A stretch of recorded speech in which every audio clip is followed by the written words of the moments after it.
I'm starting before the start. This is a photo of my father in his First World War uniform. Being short of doctors on the Western Front, they allowed early exams at Melbourne University in April 1918. He was one of 4 final year medical students who passed and went into uniform ready for combat. However, the armistice intervened and he didn't get overseas. As far as I can recall, he spent the next 20 years working and playing golf before meeting my mother. My mother was the eldest of 7 children. Her father played in the early years of the VFL, including he was a member of the 1901 Essendon Premiership team in the days before they actually had bombers. Unfortunately, he didn't pass on that talent to me. My parents married in 1940, and 6 weeks later, my father this time succeeded in getting overseas to the Middle East. Well, this is when that photo was taken. And so when I was born in 1941, he was a besieged rat of Tobruk. This is my earliest media appearance. I've got no idea which magazine this one appeared in. But I was the eldest of 5 in a close family. My mother's family also were very close, and we still meet every year on the Sunday before Christmas. By the 1980s, we'd outgrown family residences, and this photo was taken at the Albert Ground where we had our 1988 family gathering. Living in Kew, I was sent to Xavier and from there went on to Melbourne Uni, graduating in 1965. After a year working as a resident at St Vincent's, I worked at the Royal Perth Hospital for 2 years. As interns, if we worked on the weekend, admitting we had Mondays off, but with 6 o'clock closing and restaurants closed, Monday could be boring, and then someone discovered that the female barracks had parade on a Monday night. We could drill for 2 hours and then drink for 4. Having not had a recruit since World War II, the Fremantle CMF suddenly had 14 medical officers. While there, I heard the Army was desperately in need of doctors, so the National Service draftees were not ready until 1970. Being single and looking for adventure, I volunteered, but when the time arrived in June '69, I was no longer single. I followed in the footsteps of my father by marrying and then heading into a war zone 6 weeks later. I've often wondered whether such rank stupidity could be carried in the genes. For a while after marriage, I thought I might escape my fate as the Army lost my file. However, they found it a fortnight before I was due to go. There wasn't time for proper training at the jungle training camp at Canungra, but because the Viet Cong did not honour the rules of war, it was necessary for all military to carry arms at all times, so I needed a crash course in using a revolver. A sergeant took me to the Healesville range, but then discovered he hadn't brought any revolver ammunition. The Army's got a wonderful term for these situations. It's called a snafu, meaning situation normal, all fucked up. He asked me if I wanted to fire an SLR rifle. When I showed disinterest, he asked if he could fire a few shots. So I stood behind a mound holding up a target while he emptied multiple rounds. The next week, I flew into Saigon Airport and then by jeep to the 1st Australian Field Hospital. I knew nobody and I was feeling really quite panicky and had serious doubts about this stupid decision to come here. I was told to report to Major Dwyer. When I asked the diggers for directions, they all referred to him as, "Oh, you mean the Dadfa."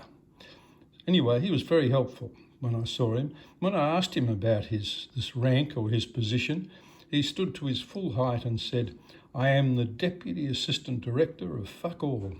From that point on, I felt more relaxed. Years later, watching the MASH 4077 TV series, it almost felt nostalgic. My position at the hospital was as second anaesthetist. I'd had 6 months of training in that, in anaesthetics and in CPR, which really only started the year before in hospitals. While it's common now in sporting venues, it was very new then. Wounded diggers could survive injuries that would normally be fatal because they'd be picked up and brought to our hospital within 20 minutes of being wounded. What's more, they usually arrive with an intravenous line already in place, thanks to the great work of the sergeant medics who helped them in the chopper. The wounded would arrive on our helipad and be rushed by stretcher into the triage, where we sorted them out. In the triage, we had 6 trolleys, each manned by a doctor and a medical team. In the time I was there, at least 80% of their wounds were caused by mines, not bullets, and nearly all of these mines were our own. Vietnamese children, courageous and light on their feet, would enter a minefield, lift the mine and place it in the path of our troops. And when mines explode, they kill or maim multiple targets, hence the need for the 6 trolleys. The most severely wounded would get priority in the operating theatre. I witnessed surgeons do wonderful work there. Later in my time at the hospital, my brother Alan arrived as the dentist for the First Field Hospital. He took this photo of his hut on what was nicknamed Johnston Street. I think we were the only brothers who ever went to this war, as it was government policy not to have more than one family member in such a controversial war, because in 1969 the anti-Vietnam War protests were already underway. As part of winning the hearts and minds of the people, we used to go, Al and I used to go down to the villages once a week and treat the people. And all we had for protection was Sergeant Tan, a Vietnamese soldier with a rifle. I felt distinctly unsafe until I ran into a knowledgeable officer who reassured me that the Viet Cong relied on our visits to replenish their medications. Once I knew the enemy needed us, I felt much safer. In order to allow the 9th Battalion medical officer to have a break, I was sent to replace him in the field for a month. While I rapidly got used to living and sleeping in the same battle fatigues, when I saw a canvas bag hanging on a tree, I decided to have a shower. While doing so, I was aware of gunfire, but that was nothing unusual over there. But there was another sounding sort of weapon, which I wondered what it might be. And while I was pondering that, a handlebar moustache appeared in the grass nearby, and a booming voice emanated from under it. "Get down, you fucking idiot, sir. We're in a contact." Next day, my sergeant medic, with a smirk on his face, remarked about a streaker going at record speed in front of the regimental aid post. It was some time later before I realised what the other weapon was. It was what I'd heard when I was holding up the target at Healesville, the sound of a bullet travelling in the other direction, so you can be lucky.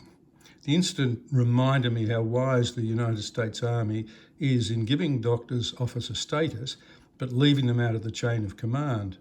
Doctors are just not that good at the military stuff. At a dinner years later, I met the Governor-General, Peter Cosgrave. We shared memories, having both been with the 9th Battalion at the time. He was a young lieutenant on his first overseas posting. I realised I'd been senior in rank to one of our greatest soldiers, which only makes it even more ridiculous. Most of the other medical officers were keen on surgery, but being the junior doctor, I was given the job of looking after the day-to-day problems of the diggers. I enjoyed it so much I came back and worked as a GP for the next 51 years. In 1980, my wife was diagnosed with emphysema. We'd both been heavy smokers, but she was born with a missing enzyme, and this combination was lethal.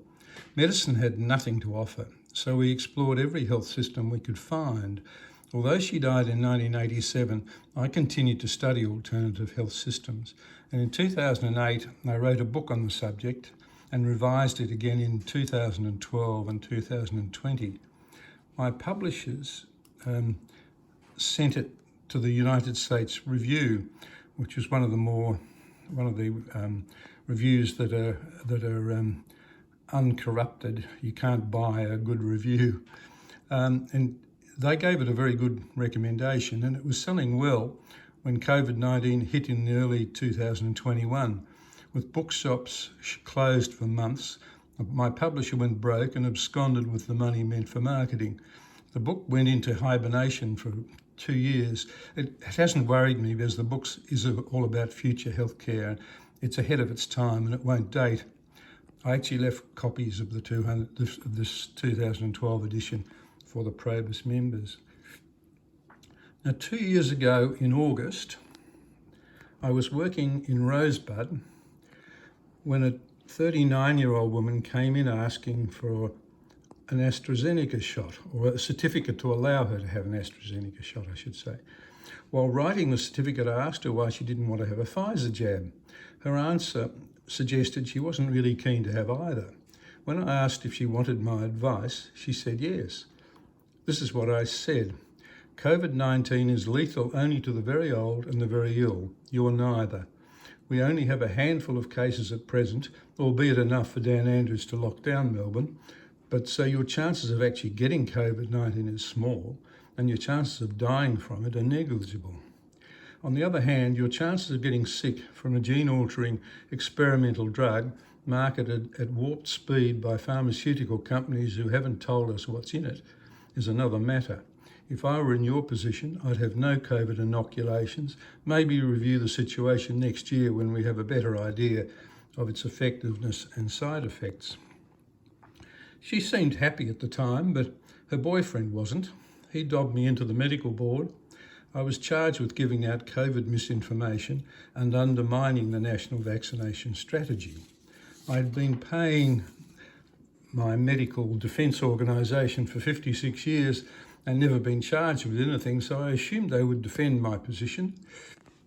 They were polite, but made it clear that if I persisted in doubling down with my defence, I would be immediately suspended.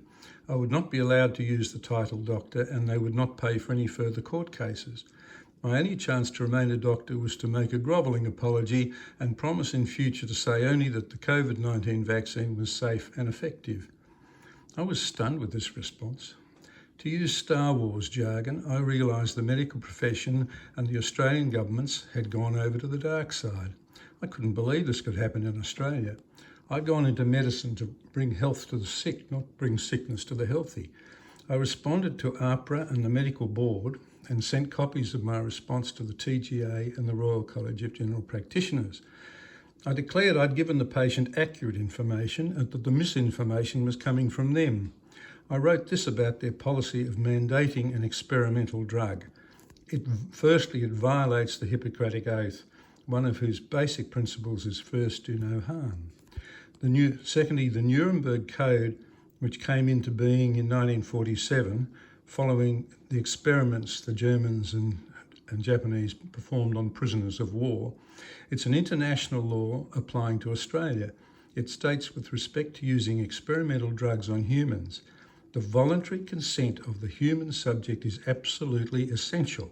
They should be able to exercise free power of choice without the intervention of any element of force, fraud, deceit, duress, overreaching, or other ulterior form of constraint or coercion. They were the words. It also stresses the importance of giving all recipients adequate and truthful information to help them make the decision. I believe this global vaccination narrative and our own national vaccination program are acting in violation of the Nuremberg Code. Well, needless to say, this letter put an end to my medical career. But as the old expression goes, as one door closed, another door opened. I found a new career as a geriatric rebel. I'll save the history of COVID-19 mismanagement for another day, perhaps later when it's less of a hot button topic. But the high point of this new career as a geriatric rebel is worth talking about because not many people know this event even happened. In early February last year, a small group of protesters squatted outside Parliament House in Canberra. Calling themselves the Freedom Movement, they spoke out against vaccine mandates and passports. As more people joined them, the cops evicted them. However, they moved into Epic Park, the site of the Canberra Showgrounds. More people joined them and they had a rally on February the 5th, attracting a crowd estimated of 100,000 people. Over the ensuing week, I heard people were heading there for another rally, so I drove to Canberra. And every car entering Epic Park was greeted with clapping, waving flags and sometimes a bugler. The atmosphere was amazing. There was an instantly formed village of tents and caravans.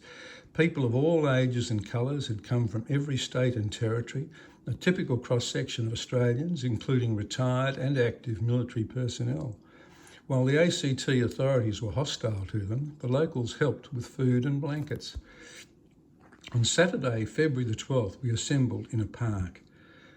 The walk to Parliament was delayed when news reached us that traffic was banked up for miles on every road leading into the ACT. When we finally got started and reached the main road, it was an amazing sight. Huge crowds walking up the hill, carrying Australian and Eureka flags. Once everyone had entered the lawns between the old and new Parliament House, I witnessed the largest crowd I've ever seen, and I was at the 1956 and 1970 grand finals at the G, where there are over 120,000 people. It was the largest crowd Canberra has ever seen, and probably the largest in Australian history. One woman was wearing a t-shirt with this message: "Take off your mask and smell the bullshit." She had nothing to be concerned about. I didn't see a single mask among the protesters. Only the police were wearing them. The cops had little to do as the rally was entirely peaceful. There was mutual respect. I heard that some police admitted they were on our side. While I was giving my 5-minute talk, somebody at the back of the stage took this photo, and for which they sent it to me. And to this day, I don't know who it was, but I'm very grateful to them. The mainstream media pretended this rally never happened. Most did not report it at all. If there was an entry, it went along these lines: a few thousand angry anti-vaxxers and right-wing conspiracy theorists protested outside Parliament House. One of the few papers to say anything was the Canberra Times. It was probably difficult for them to ignore that the population of Canberra had more than doubled in 24 hours, but its headlines summed up the government and media attitude to free speech. "You've had your say, now go home." Well, the following day, the government made sure they did go home. Police reverted to the sort of behaviour we saw from them in Melbourne. They stormed into Epic Park and forced everybody to leave. The government also ensured there was nowhere in the ACT they could squat. So the freedom movement was squashed. I might add the Albanese government is now introducing a misinformation bill to ensure there'll be no further episodes of free speech like this in the future. Out of 227 MPs in federal parliament, the only ones who attended were the 6 who were aware of the agenda behind the pandemic. But there is little doubt the rest of the politicians were affected by the size of the crowd, because within a few weeks the vaccine passports were dropped and employers started doing away with mandates. It's still a work in progress. Some organisations like the healthcare industry and the CFA still demand mandates. You can't be rescued from fire or flood by rescuers who are not vaccinated, nor can the desperate nursing shortage be bolstered by the thousands of nurses who refuse to accept the jabs. While government is still saying the jabs are safe and effective and pushing boosters, most people are voting with their feet. Only 15% of Australians have had a booster in the last 6 months, so 85% are not up to date, and probably because they are not being forced to do so. This last slide I've put a summary that sums up the 2 wars in which I've been involved. In 1969-70, I represented the Australian government and the medical profession in a war fought for freedom for Australians and the South Vietnamese. It was called forward defence in those days. We were protecting Australians by ensuring communism didn't come down through the South Asia and on to Australia. The enemy was the totalitarian communist government of Ho Chi Minh. Since 2021, I'm again involved in a war being fought for freedom for Australians against a totalitarian, communist and globalist deep state who have infiltrated governments around the world. This time, the Australian state and federal governments and the medical profession are the enemies of freedom. So I apologise for raising a controversial topic, but I didn't want to hide behind the badge. And if you don't kick me out after this talk, you will have a good idea about the man behind the badge. And thank you for listening.